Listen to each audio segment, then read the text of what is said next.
All the weather forecasters. Yeah, they sure are. They have been.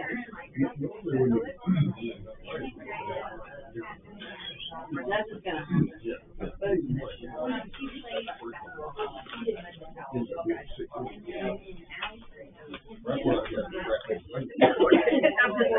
think that it's getting worse. What's getting worse?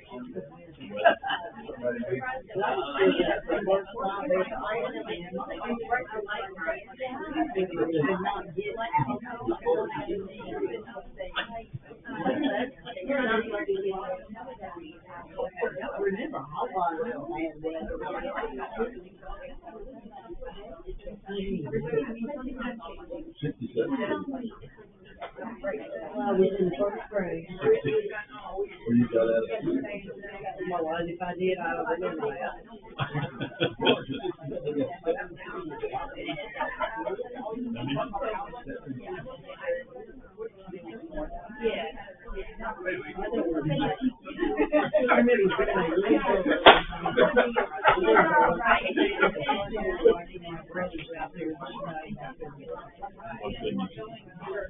Yeah, you wouldn't let me. Back to your normal routine? Yep, normal work routine. Yep. You work today? Yep. I'm tired enough. Coffee and few stimulants. Some prayer. For sure. Yeah, getting up at 5:30 every morning. That's the hardest part. You're not working, are you? Wednesday's my hardest day of the week. Get back with the rest of them. It's so long. Just doing one of them. So. Where are you? Where are you? He's right there. Germantown He's right there. So He's a freelance anesthesiologist. That's right. Hey. A journeyman. A journeyman. Yep. Hard gun. live by nobody. So you're not on contract, right? You're not on contract. Here and there. No, I'm on the road. He's a freelancer. So is Conrad Murray. He could be anything. I have to laugh about that. He kind of messes with your whole profession, didn't he? He gave us lots of questions. This is something he might. Yes, it is the same thing. That's why I have one glove on. Not a cardiologist. That's why you have one glove on when you're administering it, right? Gonna be fun for TV. All right, it is 7:00-ish. So we'll go ahead and get started. Luke's going to lead us in prayer, and we'll get going in class. Let's pray. Our Heavenly Father, we come to you in prayer. We thank you for this time each week that we get to be with our brethren, to gather and study from your word, and to be refreshed by our fellowship with one another. Pray that you bless our study tonight. We have John to guide us through that, and pray that we'll all be encouraged to finish the rest of the week with you on our hearts, and filled with your spirit and ready to glorify you. We pray all this in your Son's name. Amen. So on Sunday we covered chapter 3 and 4 of Nehemiah, and we're going to jump straight into the questions this morning or this evening on chapter 3 and 4. So if you just go ahead and turn to page 24 in your workbook, and we're going to do the first handful of questions, and then we'll get into chapter 5 and 6, finish that out tonight. So number one, who informed Nehemiah? This will be kind of our review for what happened on Sunday. Who informed Nehemiah of the conditions in Jerusalem? You're supposed to be on 28. Page 28. 24. I'm sorry. Yes, 28. Okay. Okay. Yeah, that was going way back. How did Nehemiah organize the work on the wall? Families, find each section of different families. Yeah. Well, he divided the wall into sections, and then he gave each person a section, right? Number 2, what was said about the nobles from Tekoa? We read about that, chapter 3. If they didn't stoop themselves to do it. They wouldn't stoop themselves to do the work of the Lord, right? I think it said work of the Lord, if I remember right. That's a shocking statement. It depends on your translation. Mine says the work of the masters. Well, still. Either way, it's not good. And, yeah. Number 3, what method did Sanballat, one of our little friends we learned about here, what method did Sanballat first use to undermine Nehemiah's work? Mocking, ridiculing. Yeah, the kind of normal peanut gallery comments, right? Just kind of started, okay, You can finish in one day. yeah. Lots of derogatory comments, I guess. So next question, how did Nehemiah overcome that? Talk a little bit about that. Prayed. Right? That was his pattern. He had a problem, he prayed. He had a problem, he prayed. He had a problem, he prayed. Okay, and then our other little friend, same one, Sanballat, what tactic did he use in a second effort to prevent the building of the wall?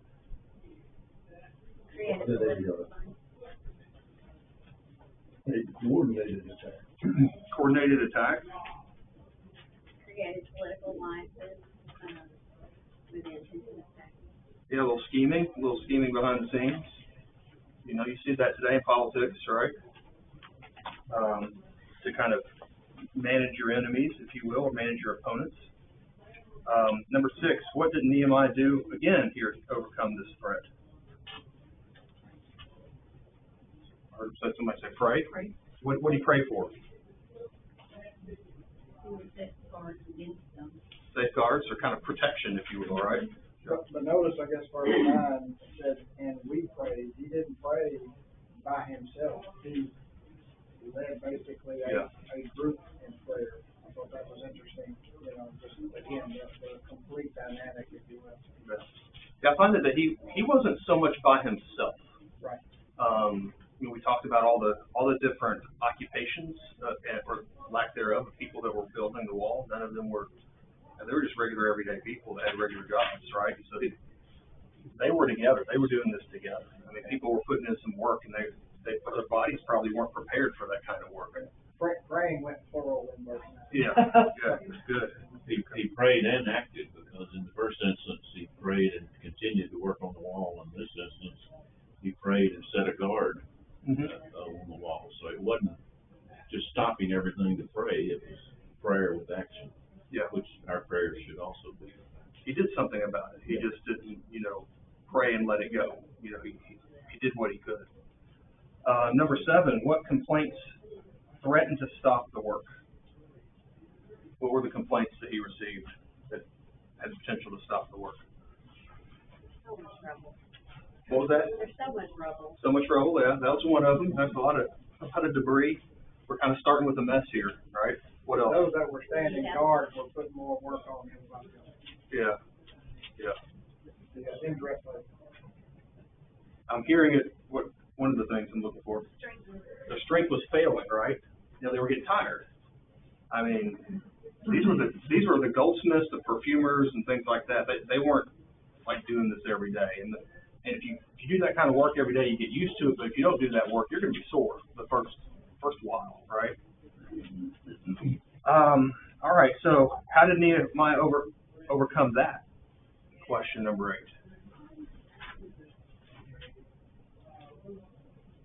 That was discouraging. How did he overcome that? Kind of gave them a pep talk, reminding them of God's greatness and why they were fighting to defend their home. Yeah. He gave them the halftime speech. Yeah. that most coaches are going to give, or maybe even the pregame speech. And he also put some people around them to guard. You know, soldiers, swords. You know, they had a little bit of protection. All right. Also told them to remember the Lord. Remember the Lord and fight for your brethren. And that probably brought up instances in the past that they had heard about and they had been told about. God had fought for them before. And they could look back at those and draw, strength from what God had done for them in the past. And know God to do the same thing now. Yeah. So the patterns repeat. We've been talking about a lot of that, a lot of good patterns and a lot of bad patterns. So a reminder of the good things and how God provides is a good memory for them. So last question on the first couple chapters there.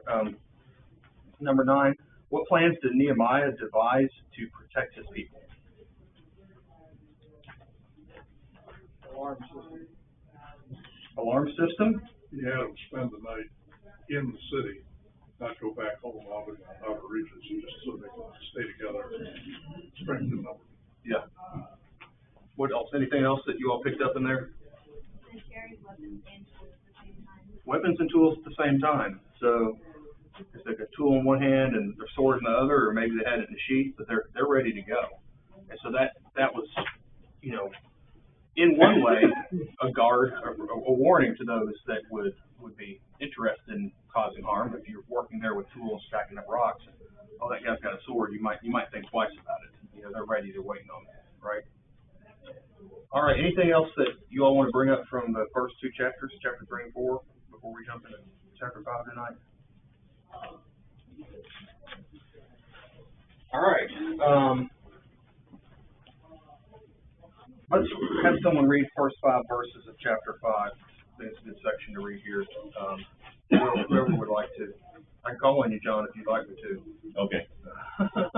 Now there arose a great outcry of the people and of their wives against their Jewish brothers. For there were those who said, with our sons and our daughters we are many, so let us get grain that we may eat and keep alive. There were also those who said, we are mortgaging our fields, our vineyards, and our houses to get grain because of the famine. And there were those who said, we have borrowed money for the king's tax on our fields and on our vineyards.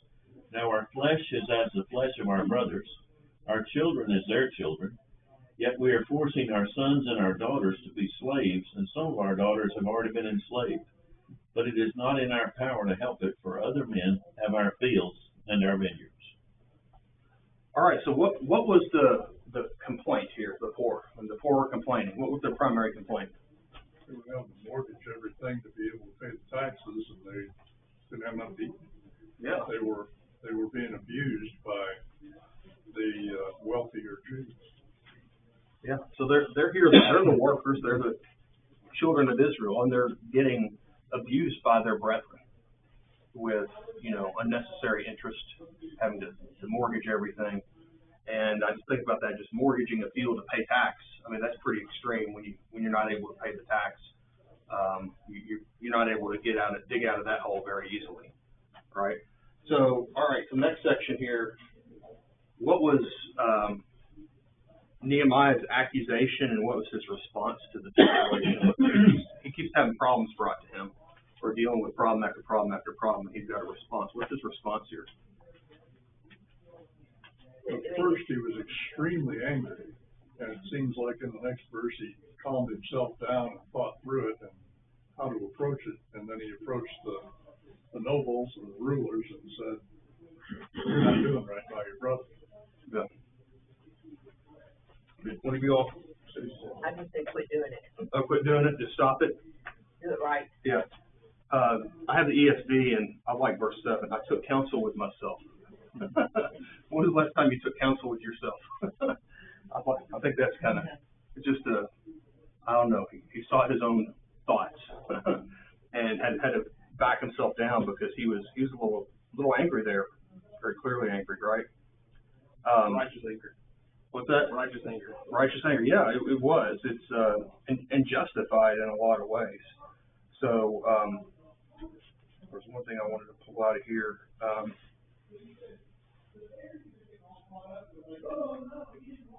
right, so yeah, here it is. So he basically said in verse 8, we have bought back our Jewish brothers who've been sold to the nations, but you even sell your own brothers that they may be sold to us. And their response, like I guess those that were that were taking advantage of the poor, they were silent and could not find a word to say. So he gave them a good scolding, and they couldn't even respond. They didn't even have an argument to come back. Hey, John. Yeah. Have you studied, because it says the nobles and the rulers. So there really isn't a king like there was before the king. Oh, there's a king. Yeah, there's a king. He's in Persia. They have a king. Yeah, but I meant the king of the Jews. Well, no, they didn't have a king. But the nation of Israel didn't exist in that sense. So who are these nobles and rulers? Well, it appears that they're their brethren, so they must have been the elders amongst the Israelites. Well, that's why I didn't know. Are they paying taxes? So the taxes were to the Somebody king. had to organize. You know how God warned them, if you have a king, he's going to collect all your animals and store up, Yeah. Was that what these guys were kind of doing too? Well, I think my perspective is the Israelites were in still some form of captivity. They've been taken off to captivity, but their captive leader, their ruler, allowed them to return to their homeland, but they were still part of the nation of Persia, and they had owed tax as subjects to that king, right? And they were regional governors and everything. Yeah, and you remember back in the assignments of who was working on the wall, Yeah. there were several that were rulers of a particular province or piece Town, of province town, or yeah. section or province, and those were the guys who were abusing everybody. Yeah, there was one. I think it was like the ruler of the southern district of Jerusalem, or something, Right, yeah. some words like that. And so it's kind of like your neighborhood chief, something like that. There was always somebody in charge. Oh yeah. Well, people, somebody's gonna. There's always somebody in charge, and these guys are just taking advantage of the situation. Yep. Anything to make a buck is kind of what some people are going to do. I think it was kind of like a Sanhedrin. Yeah. Yep. And you'll see that. You saw that on their journey back. Like they wanted to have protection. They prayed for protection. They had a letter that said, "Don't charge me any tolls or passes or fees or whatever, anything like that." So that was kind of the nature of things. You had degrees of skids. You had to pay people as you go along. Everybody was out to take money from someone, take advantage of someone. It was uncommon for someone not to be in a situation they were going to be taken advantage of, I guess. And their brethren shouldn't be doing that to each other. They shouldn't be treating them like foreigners or anything. All right, so down verse 12, then they said, we will restore these and require nothing from them. We will do as you say. So they finally, after they were stumped by Nehemiah and they didn't have a response, I guess they took counsel with themselves and said, "Hey, we're going to restore them. So we're not going to charge." Well, it wasn't just because of Nehemiah's say so, or he didn't think it was fair. It's also against the law of Moses. Yeah, well, there's that. And there's lots of things that they were doing that were kind of against the law of Moses, and that's definitely one of them. Yeah. He says in verse 9, the thing you're doing is not good. Ought you not to walk in the fear of our God to prevent the taunts of the nations of our enemies. So yeah. He's saying to them that they need to obey God's law so that the people around them will also be glorify God, praise God. That's a good point. Good point. So obey God's law and don't give them something to taunt you over, but then, you should be pointing to God and give God the glory. Good point. Verse 13, I also shook out the fold of my garment and said, so may God shake out every man from his house and from his labor who does not keep this promise. So that was I'll say a cultural thing, shake out the edge of your garment. That was maybe it's something that they did, but it was symbolic, I guess, that they were going to kind of like shaking the dust off your feet, that passage around shaking the dust off your feet. Same type of thought there.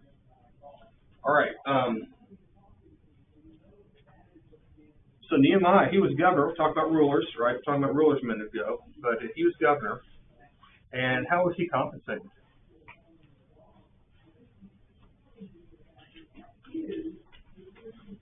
also mentioning he may have still been receiving his wages as a cupbearer from the king, part of that. But it seemed that he was getting some kind of portion from the people as well. You think he was?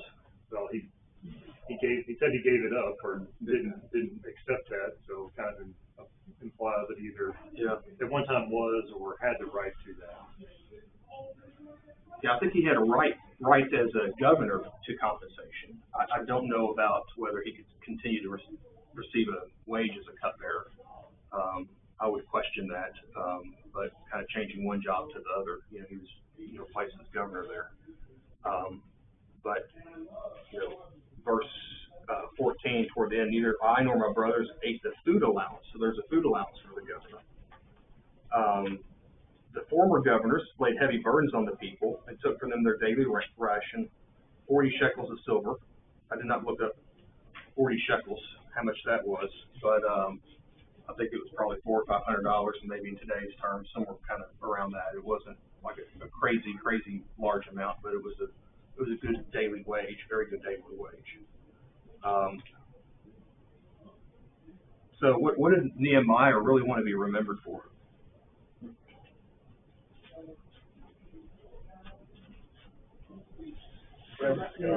Reverence to God? Yeah. And that he was not one to take advantage of the people. He was a servant of the people. I just kind of I pause at this moment and kind of think through, okay, that's what he wanted to remember, but I look back and what we've got recorded of him is he saw an issue, he was upset about it, he wanted to go back, got the support of the king to go back, and then he had problem after problem after problem after problem, and his response was always a spiritual response coupled with physical action. He did something. So he had a prayer, but he didn't just, pray about it, he did something about it. So he didn't just pray for protection. He said, okay, pray for protection, but I've got a sword. I'm ready. So I think there's a lesson in there that, when we encounter challenge after challenge after challenge in our lives, that we go to God, but we also have to do something about it. We can't just pray. We ask for help from God, but we got some accountability on our own to get organized and get about working. We talked a little bit on Sunday also about, and as I kind of stop here and you think about Nehemiah, also think about all those people that were building the wall and their occupations. They weren't the construction crew. They performed as a construction crew, but they were perfumers, they were goldsmiths. Some people's daughters were building the wall. Everybody went out in the yard and did the work. They went out and built the wall. So they were workers. Nehemiah, I would categorize him as a very good leader. I don't know how he ranks, kind of your top 100 leaders of the Bible, but he's got to be up there pretty well. And how the decisions he made and how he went to God and he took action and the challenges he dealt with over and over. So I don't know if you all have a different opinion on that or not, but I just think Nehemiah was a pretty cool leader.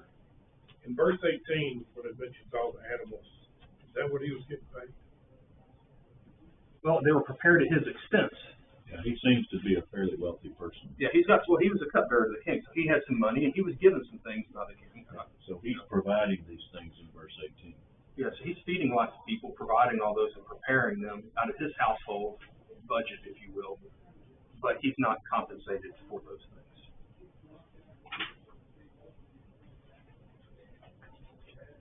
So remember for my good, oh my God, that all I have done for this people.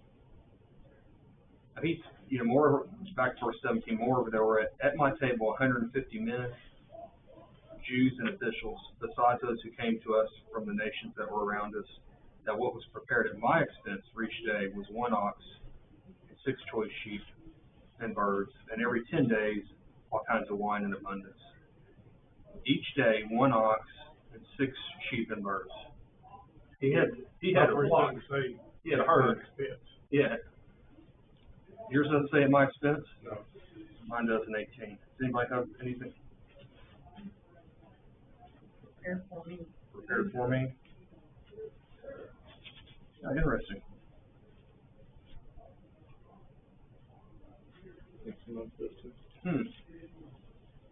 Does seem to imply that mine says prepared for me, but it does seem to imply that it was at his expense. Yeah. He says, in spite of this, I didn't demand the governor's provision. He wouldn't have, I don't think he would have said, I was given these things, and then, oh, remember me, Lord, for all I've done for these people. You know, it seems that he's, you know, providing that on his own.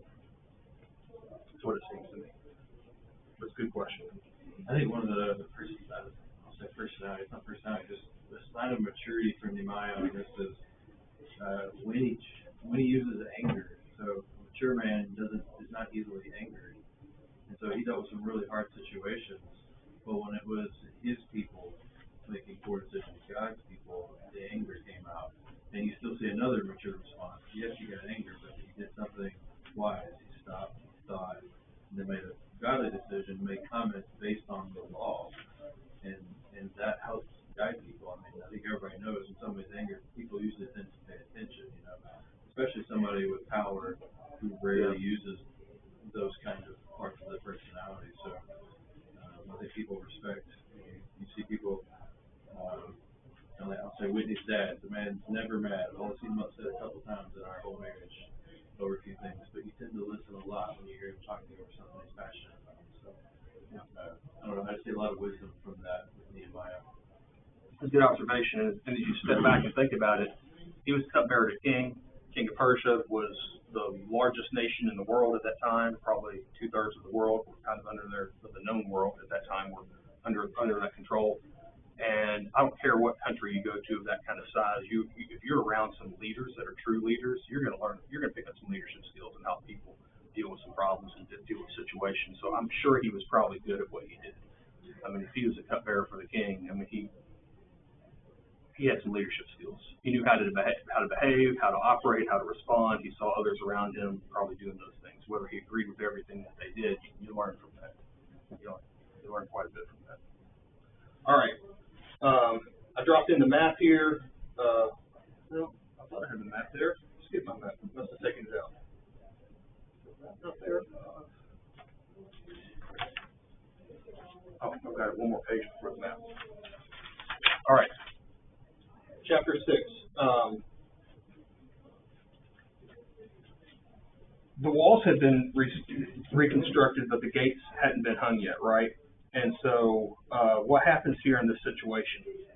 Like before the gates are up, before they get the doors put up, what happens? Sam Ballard won't have a meeting with him. He wanted to have a good little meeting. Where's this meeting going to be at? Oh no. Out on the plain someplace, away from the city. Away from the city. So, okay, I smell a rat, right? Something's about to happen. Would you go to that meeting? No, I mean, and so these are the same guys that have been kind of heckling them and, you know, conspiring against them and plotting and scheming. And, you know, so they invite him out to meetings. So did Nehemiah go? No, he said, I'm busy, leave me alone. I'm busy, leave me alone. That's basically his response, right? So why would I do something crazy like that? You know, I've got other things to do. That's kind of It says in verse 2 that they intended to do me harm. I'm not sure how Nehemiah knew that, but there were a lot of people in Jerusalem who had connections with Sanballat and Tobiah, and probably there was talk. Yeah, we'll get to some of that. Somebody had told him. We'll get to exactly some of that. You know, those connections there.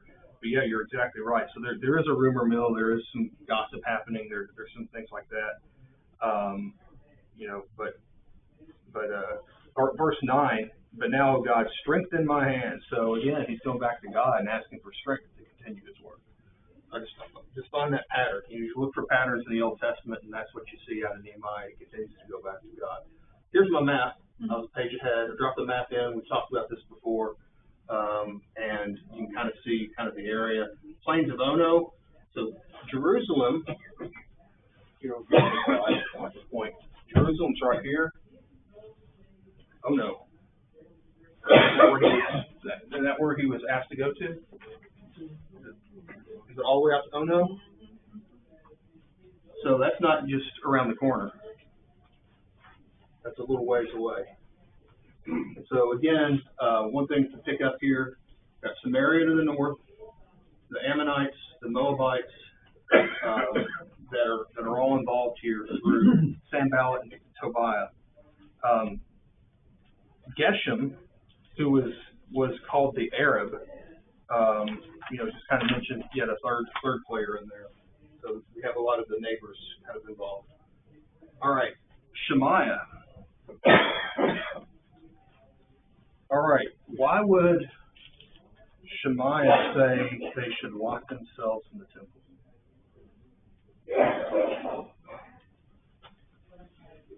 Again, as a means of stopping or delaying the work, because it would undermine Nehemiah. He's telling the people to be strong and be brave, and keep your sword in your hand, for him to hide himself away in the temple. Plus, I don't believe Nehemiah had any right to be in the temple anyway. Yeah, that was one thing I picked up, and I didn't dive deep into that, but I was questioning whether he had a right to be in there because he wasn't a priest, right? So he's. You could look at that like Shemaiah's trying to trick him just from the physical work, but also maybe from a spiritual perspective, trying to trip him over some spiritual things and be maybe a poor spiritual leader amongst the nation of Israel potentially. So maybe there was some little scheming there here by Shemaiah. Well, he was in the pay of Sanballat. Well, that's my next question. Yeah. And I didn't even give you my notes. Who was really behind that, right? So our friend Sanballat, right? All right. Tobiah the Ammonite. So he married the daughter of Shechaniah, and his son married the daughter of Meshullam. So back to John's comment a minute ago, there were some back channel conversations here. The Ammonites, the neighbor, one of the two that was kind of heckling everybody, was married to an Israelite. And his son was married to an Israelite. So think about that for a second. That's part of, you got some family dynamics going on here. Well, these weren't just people who were slouches. These were people that had worked on a wall. They were specifically listed back in. Absolutely. Now, there's some other Shechaniahs in the Old Testament, but the Shechaniah being referred to here was one of the people that was building the wall. So you got some family dynamics happening. A little fighting within the family. And I don't know how much of that was, I got the sense that maybe there was some, moles or, letters being sent back and forth, some scheming behind the scenes with some of these family members. So, since we weren't there, we can speculate on things, but it seems that there was, some undercurrent of chatter. Well, verse 19 says, they spoke of his good deeds, that is, Sanballat's good deeds, in my presence, and reported my words to him. And Tobiah sent letters to make me afraid. So they were. We don't know what those words were. No, we don't know exactly. But he's getting letters to. They're trying to make Sanballat look better in Nehemiah's eyes, and then they're telling him everything that Nehemiah is saying. So. Yeah, my husband, my father-in-law, my whoever. They're he's moles. not. They're moles. He's not that bad of a guy, Well, this is what he's doing. Well, and then Tobiah is sending, nasty grams over and I guess threatening everyone. So that's how they communicated back then, is little mean letters. All right. As opposed to Facebook. Well, yeah, they can't text each other. It took a while for the scroll to get there, I guess.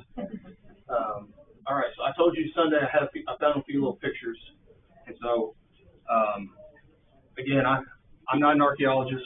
I like people to explain that stuff to me because I find it interesting to have it explained to me, but it's not something I'd ever want to study.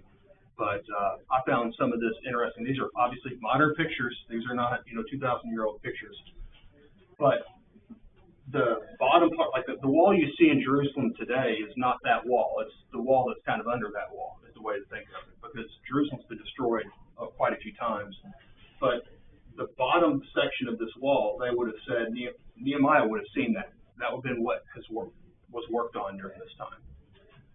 So I'll kind of go slowly through some of these because sometimes they're worth staring at. Also, you'll see a lot of graves there. Outside the wall of the old city of Jerusalem, there are lots of graves. It's a big, massive cemetery.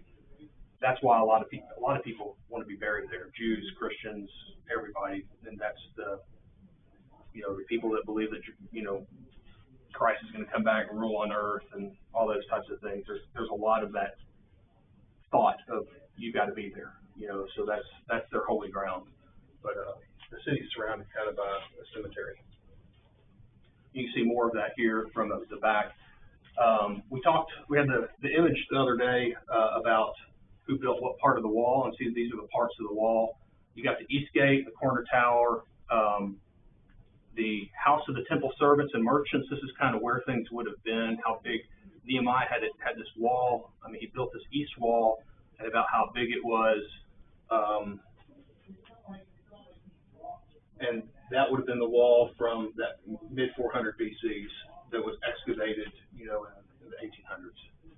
So a lot of the stuff is, you can read about in Scripture, but wasn't above the ground until somebody dug it back up, 200 years ago.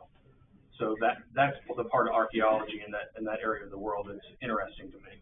Kind of the faith building.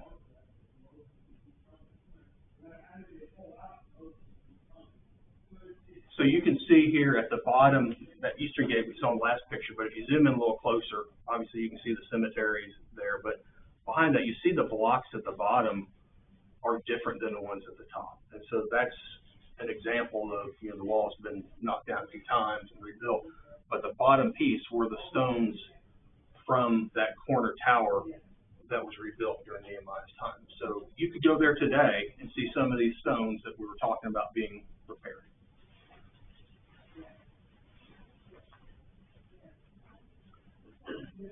This is another one, a little harder maybe to see. There was a house down here at the bottom that was found. The stones kind of come up at an angle there, and they call them the Nehemiah stones, but the wall that Nehemiah built were above the rubble from 586, the destruction of 586. So they built some of the wall on top of the rubble. And so you can kind of see the rubble, and then you can see the wall. I think that's right under that red box there. You see the wall, and then you see the rubble beneath it.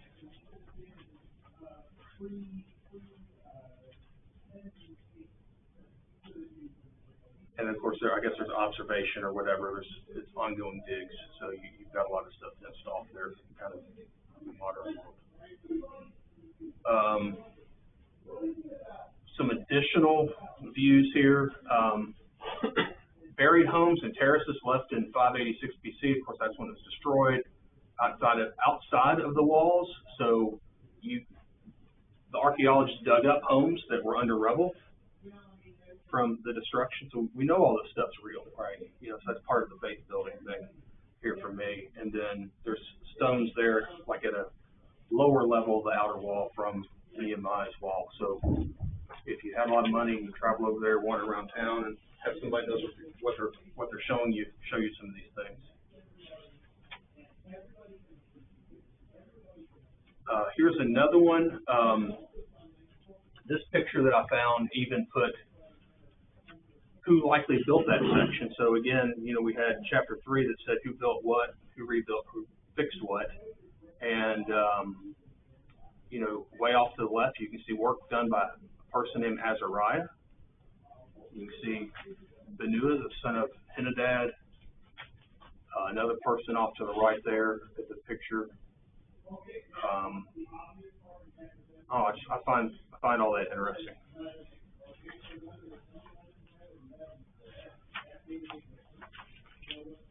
All right, questions or comments on chapter 5 and 6? We're going to jump into the questions for this section.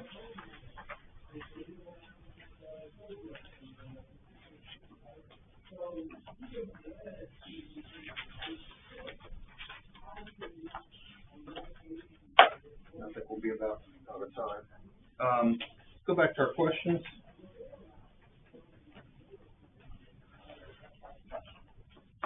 Yeah, quick review here. We'll just start at number 10. What complaints did the poor make during the construction? Maybe a good way to let it soak in our brain. We'll cover it twice.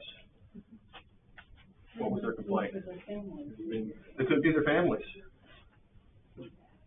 Being taken, Having to mortgage their homes because of their own brethren. their own brother, Charging them interest for it. and taking advantage of their brother. All right, why did Nehemiah react with anger? The presumption of it is that he obviously knew it was against the law. Yeah, it's against the law, and Or they were extracting from their own ability, for their own wealth. yeah, for their own wealth from their own people, right? No, because it's even weird, what's his name, the Persian king sent him back with lots of stuff. So the king treated them better than the brothers were treating each other. You know? Yeah, and I think it's fair to say, Nehemiah didn't go back with a crowd of people, right? So he didn't take back 40-something thousand people, or 5,000 people. He didn't come back with a crowd. He went back to whoever was there for the most part. And whoever was there was every segment of society. And so he comes back and he's got people that are taking advantage of the poor. The king gave them money, but it wasn't being distributed to everybody. It was there for the work. It got so bad that they were selling their children into slavery. That's pretty bad. It was common back then. Yeah. But that's bad. Yeah, but Nehemiah was upset because he had been active in buying slaves back from the nations around him. He pushed slaves from around them, and now the own people We're being put right back into slavery. So that's kind of a slap in his face, too. It's personal. All right, number 12. So how was this issue resolved? Basically repeat them, yeah.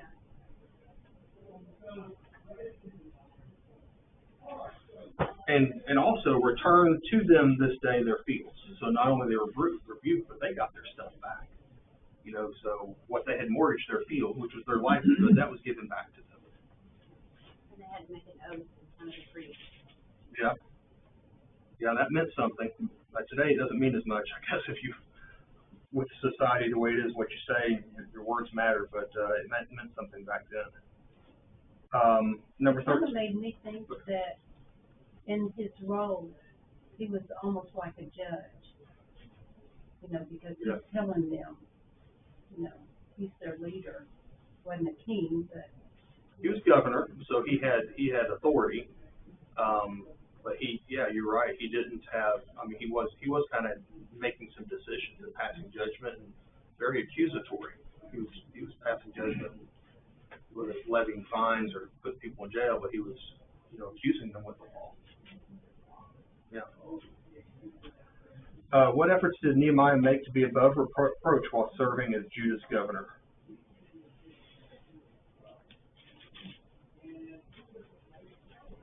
Didn't take any land or food allowance. No. Okay. Didn't take anything.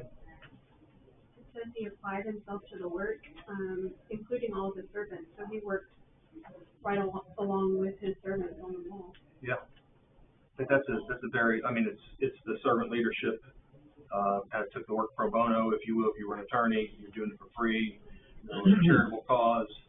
You're doing the right thing. I think those are lots of things that we can think about and apply today. There's nobody in this room getting paid. Maybe Lee, I don't know, preacher, but nobody getting paid for doing the work. We're all Christians. We all have to do the work. So we all have to kind of roll up our sleeves and get the work done, no matter what it is. And so that's what we saw. The everyday people were doing the work, and the leader was not, even compensated. He was doing this to do the right thing, and put himself at physical danger too. He was in danger of the people around him. How did Nehemiah want God to remember him for his good? Very simple answer. No, he had done good for the people, or for his people. But basically what he had done for the people. Yeah. For his people, God's people, yeah.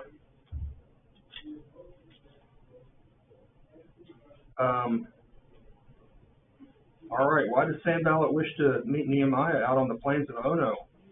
Oh no. Oh no, I'm not going there. I don't know if that translates the same way back then, but yeah, we know he was up to no good. He was gonna do him a little harm. So what was Nehemiah's response and why he refused? I'm busy. I'm busy. I'm doing some good things over here. Why should I stop and have a conversation with you? I've got something more important to do. All right, what charges did Sanballat make against Nehemiah in his fifth letter? Fifth letter, a lot of letters. Treason. Trying to become king. Yeah, you're rebelling against the king. It's the king that sent him there. I find that starting some stuff, and you're messing with the king's cupbearer. I'm sure he knew that, but it's kind of bold, I think, to mess with the king's cupbearer. You've got somebody in a very trusted position right there, and that's a pretty strong accusation to anyone, but especially the cupbearer. All right, lesson 6 on Sunday. Go be able to lose confidence. For the parties we're going to get.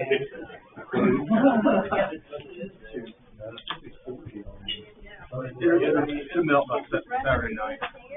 Same as last word. I like that comment. Well, I'm a little jaded against all these forecasters, but they missed the first snow about every year. This may be the year they actually get it. I know. Yeah, we've been talking about it.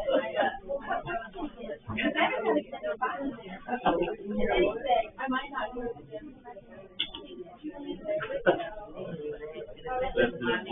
He is doing a good job. He's doing a good job.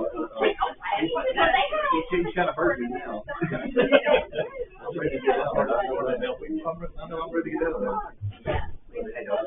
A couple times. Aggressive. Work hard. Work hard to get. We're going back in another.